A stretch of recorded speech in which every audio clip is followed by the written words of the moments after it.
The last new competitive multiplayer mode Splatoon added was back in 2017, so I made some new ones. And you can play them today completely for free. But Splatoon's existing modes cover a lot of ground already. We all know Turf War, and people can easily pick up most of the other modes as they're based off of existing games like King of the Hill or Capture the Flag. Sorry, Clan Blitz. But that's just it. We have just those 5, and it's been a long time since we've seen anything new. So while Nintendo's developers flesh out the other side of Splatoon with Raiders, let me show you 2 modes that I came up with. Oh hey, who are you? This is probably a hot take, but I strongly think we are overdue for a new casual mode to rival Turf War, which is where Star Snatchers comes in, our first mode of the day. Turf War's philosophy is as simple as cover the most area you can. It doesn't matter how you do it, doesn't matter how many people you splat, it doesn't matter how neat your corners are. If your team has more of their ink on the ground than the other by the end of 3 minutes, congrats, you win. I want to pull from this line of thinking into Star Snatchers. Here's how it works. As everyone appears on the field, so do 50 itty-bitty starfish. However, they are hidden in plain sight, only being marked with a subtle white glint that plays at set intervals. If you see a starfish, you can ink them. And when you do so, congratulations, you have now just tagged a starfish. Each star contributes to a team-exclusive countdown, a la Splat Zones or Clan Blitz. The more stars you have in your team's color, the quicker the countdown goes. But that begs the question of, where do stars spawn? Can other players tag your tagged stars? How specifically do you win? And potentially some others that you'll most likely leave in the comments, but let's at least address those first 3. As stated before, the starfish spawn randomly at different places for every single game.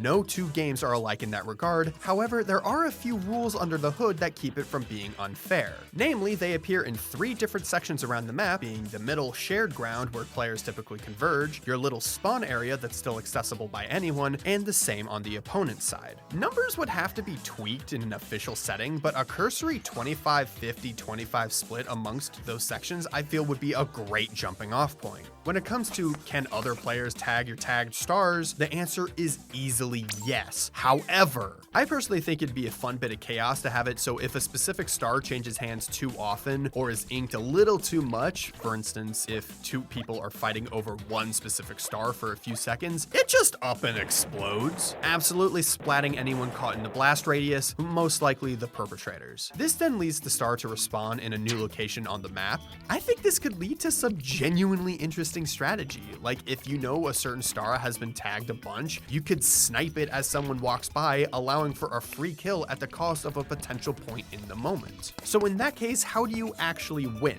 Well, that's simple. There's a countdown on the HUD for each team starting at 100. The more stars you tag in your team's color, the faster the number drops. The team with the lowest counter at the end of the overall match timer, or the first team whose countdown actually hits 0, wins. It's effectively a souped up version of an Easter egg hunt. And just so that all the bases are covered, just like in some other modes, if people are dragging their feet, there's also a 3-minute timer. The lowest score by the end takes home the gold. What I've just covered may make this sound more like a conventional ranked mode, and honestly, that's a fair take. I imagine this more as an intermediary step between the super straightforward to understand Turf War and the more mechanically complex games like Zones, Tower Control, and so on.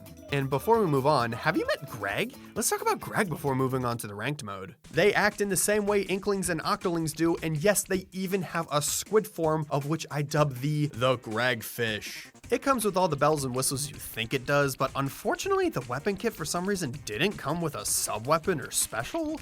They must have bought it secondhand. And the battlefield you've been seeing is called TQ's Tunnels. It's modeled after a paleontological dig site, with dinosaur bones populating the midpoint and the titular tunnels connecting everywhere on the map. Also, those tunnels are surfaces you can climb on, both inside and out. This is deliberately designed to be a somewhat claustrophobic map akin to Kelp Dome, Walleye Warehouse, and Gobi Arena, but there's enough alternate routes for everything to feel fresh. In addition, you've been listening to some of the custom battle music made by Hypervolt, with even more music made by him and Teffy. We went the whole 9 yards with this. That aside, the gameplay loop for this prototype was honestly modeled more after the simplicity of Splatoon 2.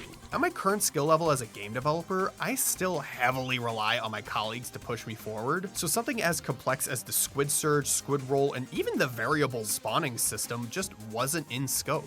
However, if you use your imagination, I hope it's clear how cool those movement options could feel with this map in particular. And honestly, I'd love to talk more about how we created this, so if you're interested in a video like that, subscribe or something like that. And when you play this, all the other Gregs in the match are all CPU as opposed to real players, because setting up a server or networking solution would have tripled this demo's development timeline. The trade-off I made in lieu of that is that now Greg gets cool hats. Look at all the hats. There's a lot of hats. Look at them go. Oh, that one's bald. My Greglings not only seek stars, they also need to work together to accomplish a bigger goal with a more involved set of conditions. With this mode, I want to achieve a level of complexity on par with something like Rainmaker. You aren't just shooting the ground or glorified targets, you're gathering resources to build up a goddamn Titan. This is Titan Troopers. The Gregs saw the King Salmonids and decided to devote themselves to something similar. Instead of fearing for their lives, however, they pledged fealty to their Titanic overlords, and in exchange for gifts, they got safety. Is that too dramatic? It truthfully isn't that deep. However, there is some interesting overlap between the two. At the start of the match, two ginormous, invincible Titans appear on opposite ends. Your goal is to power it up with trinkets. But be careful though, when carrying a trinket towards your Titan, you are completely and utterly defenseless. It takes two hands to truck trinkets, so you'll have to sneak by opposing players who want to murk you and steal your treasure. But just like the prior game we discussed, there's more than meets the eye with this from just a first glance. For instance, where do the trinkets come from? And that's a rather simple question to answer, as there's two ways for them to spawn. Trinkets trickle onto the battlefield on a set timer throughout the match, but if you want more faster, start splatting people. Every splat across both teams will contribute towards spawning a new one, but the threshold keeps on climbing, first at 3, then 5, 8, 13, and so on. But remember, there are 8 people running around, so these kill counters move fast. This sort of fills in the want for a team deathmatch mode that so many people want, while mixing in the far more compatible game of Rob the Nest. Does anyone remember that game?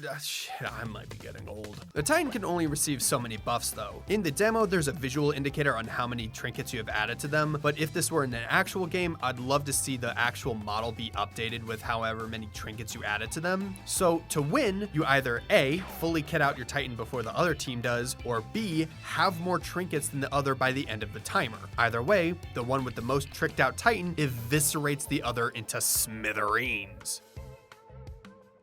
And the last thing to note for this mode is that in TQ's tunnels, the Titans take the shape of T-Rexes or sort of kaiju looking thing. If this mode were actually to exist in Splatoon proper, I'd love to imagine that each Titan takes the form best befitting the stage you're on. Robo Ramen touts noodle-themed futuristic robots. Shipshape have 2 warships docked on it. Inkblot Art Academy's newly added sculptures have weapons inside them for some reason. The possibilities are genuinely endless. And just like how I consider Star Snatchers to be a more involved casual mode, I'd say the opposite about Titan Troopers. It's a less involved competitive mode. Or they could just as easily flip-flop. What do you think? And those are the modes. Which of these do you prefer? Would these work in Splatoon? Let me know on itch.io or in the comments. I don't really care. There you can download the demo for free, play around on TQ's tunnels, and have fun with Star Snatchers and Titan Troopers against CPU opponents. And after all of that, maybe playing with a mouse will finally get me to learn how to aim. Nope.